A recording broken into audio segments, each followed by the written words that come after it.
এর পূর্বেও বহু অনুষ্ঠান হয়েছে। এ পর্যায়ে আমরা একটু স্মরণ করছি অনেক কবি সাহিত্যিক যারা মামুন রশিদ রহমতুল্লাহকে কেন্দ্র করে আমাদের হাকিমাত দরবারে আসতেন মিলাদুন্নবী সাল্লাল্লাহু আলাইহি সাল্লাম মাহফিলে।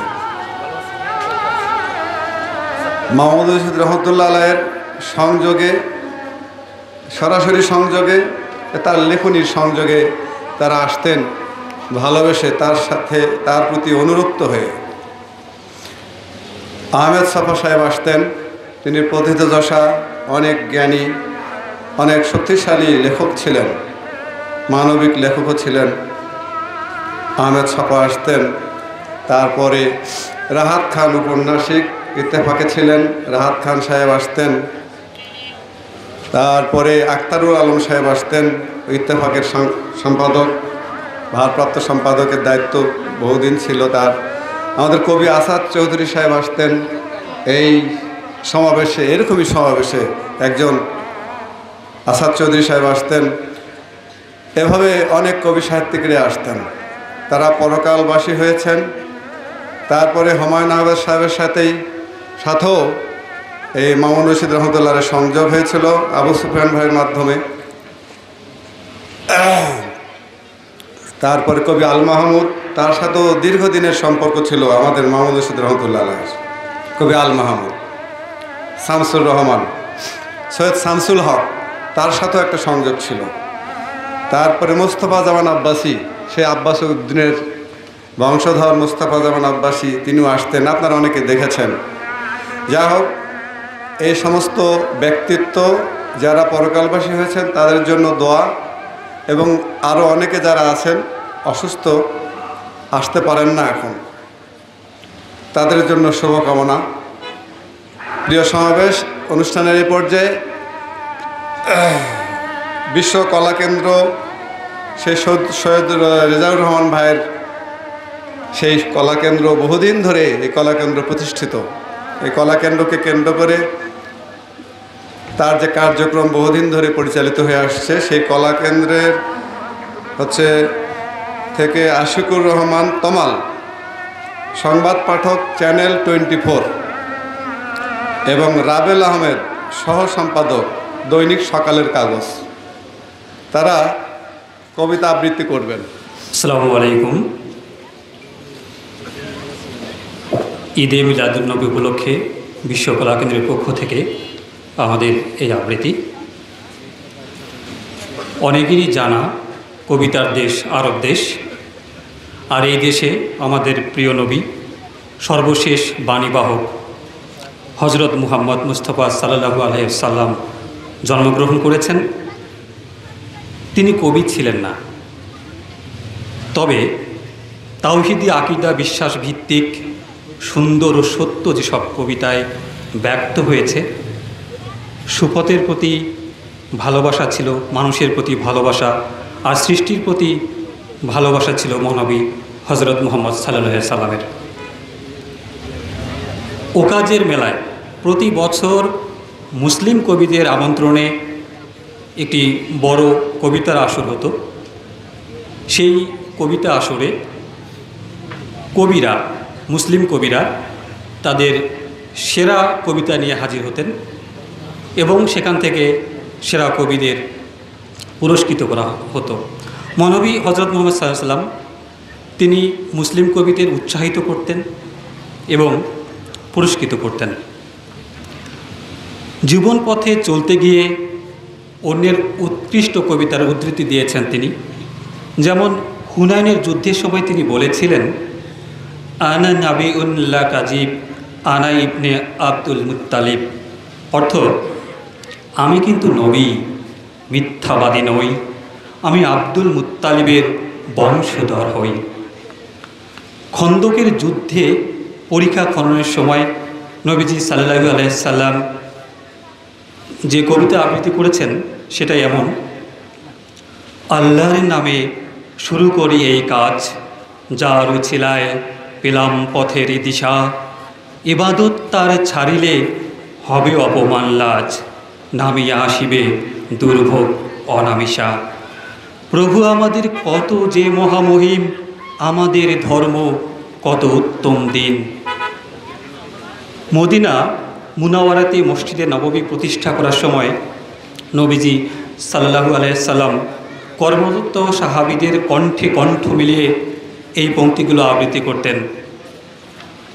আমরা যদি বসে থাকি নবী করেন কাজ, বাড়বে তাতে অপমান, বাড়বে মোদের লাজ। আখিরাতের জীবন ছাড়া অন্য জীবন ছাই, আনসার আর মুহাজিরে রহমত তোমার চাই। কুবা মসজিদ নির্মাণের সময় সাহাবী আবদুল্লাহ ইবনে রাওয়াত রাদিয়াল্লাহু আনহু নিম্নোক্ত কবিতা সমস্বরে পড়তেন। পুণ্য পথের পান্থরা গড়ে মসজিদ, কোরআন পড়ে দাঁড়িয়ে বসে যায় নিত। শক্ত আঘাতে পাথর ছুঁড়েছে দিক বিদিক। একমাত্র পাথরের আঘাতে রাসূলের আনন্দে রক্ত প্রবাহিত হতে থাকলে তিনি আবৃত্তি করেন, হাল আনতে ইল্লা ইসবাউল দুমিতি ওয়া ফি সাবিলিল্লাহ মালাকিদি। অর্থ, তুমি যদি হয়ে থাকো রক্তি নামজ, তাহলে গিয়েছো তুমি আল্লাহর রাস্তায়। নতুন আবৃত্ত অনেক জিনিসটা এরকম, আতাইনাকুম ফাহায়ানা ওয়া হায়াকুম। অর্থ, আমি এসেছি আমি তোমাদের সন্নিকটে, প্রার্থনা মোর দীর্ঘজীবী বই যেন আমরা তোমরা।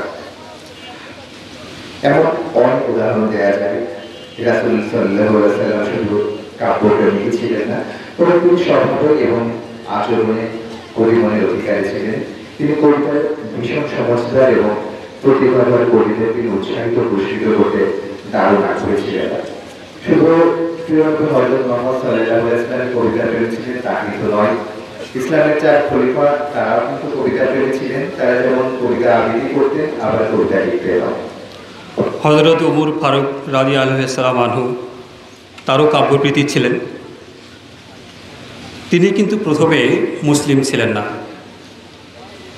তিনি যখন বীর্যবান প্রাণ প্রাচুর্যে ভরা যুবক, তখনই তিনি নবীকে হত্যা করার জন্য দৃঢ় প্রতিজ্ঞ হন। নবীকে মারতে গিয়েই তিনি ইসলামের সুশীতল ছায়াতলে আশ্রয় গ্রহণ করেন। তখন তিনি অনুতপ্ত হন এবং একটি কবিতা উচ্চারণ করেন, তারিফে যত করিত হক তালার, অনুগ্রহ যা তার দানে সব হয়, সব কিছুতেই তিনি আছেন দয়া ও করুণাময়। কর্তব্য মোর করতে হবে সব প্রশংসা তার, তারিফে যত আর কারো নয়, আর কারো নয় আর। আগমন তার আমাদের তরে সুনিশ্চিত জানি, তবু আমরা সকলে তাকেই লইনি মানি।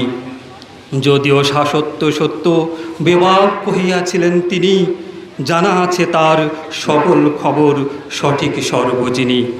মৃত্যুসজ্জায় হযরত ওমর যে কবিতাটি আবৃত্তি করেন তার ভাবার্থ এমন, আমি আত্মার প্রতি অবিচার করেছি, আমি মুসলিম, শুধু নামাজ রোজা করতে পারি।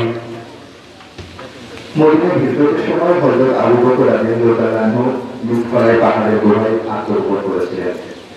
শত্রুরা নিকটবর্তী হলে তিনি রাসূলুল্লাহ সাল্লাল্লাহু আলাইহি ওয়াসাল্লামকে শুনিয়েছিলেন, গুহার আধারে ছিন্নমূলা 2 জন, সংকৃত তবু হয়নি আমার মন। নবীজি অভয় দিলেন মোরে, ভয় নাই ওরে ভয় নাই, ওরে আল্লাহ আছে সাথে যে 3য় জন। সকলের দলে অভয় বাণীতার, সকলের লাগে তিনি জামিতার। এছাড়া হযরত ওসমান রাদিয়াল্লাহু আনহু, যিনি ইসলামের 3য় খলিফা ছিলেন, তিনি বাসায় কোরআন পড়ছিলেন। এমন সময় তার বাসাকে শত্রুরা ঘিরে ফেলেন এবং হযরত ওসমান রাদিয়াল্লাহু আনহুকে হত্যা করেন। মৃত্যুর সময় তিনি একটি কবিতা আবৃত্তি করেছিলেন, না যতই ক্ষমতাধর কিংবা ক্ষমতাহীন, মরণ ছাড়েনি কখনো টাকা লড়ে। আজ জাতির বাহিনী নগরে কোথাও কোনো চিনি, চারণ ভূমিও মাপিনি তাদের দরে। দুর্গবাসীরা রুদ্র কপাটে রাত্রি যাতে যোগ, মরণ তবু নিমিষে আসিবে, পাহাড় চূড়াতে হোক। হযরত আলী রাদিয়াল্লাহু তাআলা আনহু তিনিও কবিতা আবৃত্তি করতেন। মহানবী হযরত মুহাম্মদ সাল্লাল্লাহু আলাইহি ওয়াসাল্লামকে তিনিও পরিবেশনা দেন। ফাতেমা গো লয় তরবারি রাখিও যতন করি, ভীরুরা আমার নিচতা আমার প্রকাশ করেনি এই তরবার। কলঙ্ক দাগ কখনো করি নবীজির নামে ঝলসিত ওই অসি, বহু ব্যবহার চিহ্ন রয়েছে লেগে আমার প্রভুর তৃপ্তি বিধানে উঠিত সদা। বান্দা কি করেছে লেখা আছে দেখে। এবার আমরা পবিত্র কোরআনের কিছু সূরার কাব্যান অনুবাদ আবৃত্তি করব। বিসমিল্লাহির রহমানির রহিম। করলাম শুরু নামে আল্লাহ, করুণা ও দয়া যার অসীম অপার। আল কোরআনের প্রথম সূরা, সূরা ফাতিহা। প্রশংসা সব আল্লাহর, যিনি সারা জাহানের রব, দয়ালু মহানুভব, আর যিনি বিচার দিনের সব। আমরা সবাই কেবলই তোমার ইবাদত করে যাই এবং আমরা তোমার কাছেই সহায়তা শুধু চাই। তুমি আমাদের দেখাও তোমার সরল সঠিক পথ, তাদের সে পথ যাদেরকে দান করিয়াছ নিয়ামত। যাদের উপর রুষ্ট হয়েছ তাদের সে পথ নয়, এবং তোমার সৎপথ হতে বিচ্যুত যারা হয়। সূরা ইখলাস, কুরআন শরীফের ১১২তম সূরা। বলে দাও নবী, আল্লাহ তিনি এক ও একক জন, তাঁর প্রতি মুখাপেক্ষী সবাই কারো প্রতি তিনি নন। জন্ম নেননি আর করেননি কাউকে জন্মদান, কোনো দিক থেকে কেউ নয় তার সমতুল সমমান। আউযু বিল্লাহি মিনাশ শাইতানির রাজিম। আশ্রয় চাহি আল্লাহর কাছে, যেন শয়তান দূরে রয়। বিসমিল্লাহির রহমানির রহিম। শুরু করিলাম আল্লাহর নামে, দয়ালু করুণাময়। সূরা নাসর, পবিত্র কোরআনের ১১৪তম সূরা। যবে আল্লাহর সাহায্য আর বিজয় আসবে বলে, দেখবে মানুষ আল্লাহর দিনে আসিতেছে তলে তলে। তোমার রবের নাম যাবো আর প্রশংসা গাও তারি, তার কাছে শুধু ক্ষমা চাও, তিনি অতিশয় ক্ষমাকারী। সূরা ফালাক ১১৩তম সূরা। বলো, আশ্রয় গ্রহণ করছি উষার প্রভুর কাছে, মন্দ হইতে যা কিছু তাহার সৃষ্টির মাঝে আছে। রাতের মন্দ হইতে যখন ছড়ায় অন্ধকার, নারীর মন্দ হইতে যেটাই গ্রন্থিতে ভূতকার। আর হিংসা যখন করে হিংসু, মন্দ হইতে তার। সূরা নাস। বড় মানুষের রবের নিকট আশ্রয় চাহিয়া, আশ্রয় চাহি মালিক এবং মাবুদের কাছে তার। ধন্যবাদ সবাইকে। আসসালামু আলাইকুম।